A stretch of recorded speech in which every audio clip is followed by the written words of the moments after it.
El futuro en el que estamos trabajando es un futuro híbrido, es un futuro en el cual la oferta de esta movilidad en demanda se da conjuntamente con una combinación de vehículos convencionales con conductores y vehículos autónomos que están operando dentro de un ámbito limitado.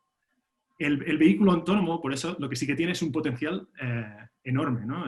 Yo creo que a medida que el vehículo autónomo vaya ganando importancia dentro del ecosistema de movilidad, entonces empezaremos a ver distintos tipos de adaptación.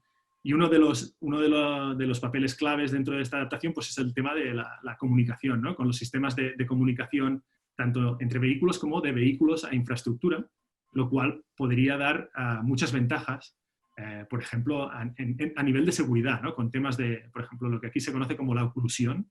El hecho de poder comunicarte en tiempo real con la infraestructura puede dar información suplemental que mejore la circulación y la eficiencia en este tipo de marcos. Pues sí, bueno, hay un montón de otras posibilidades, pero esta es una que me gustaría destacar.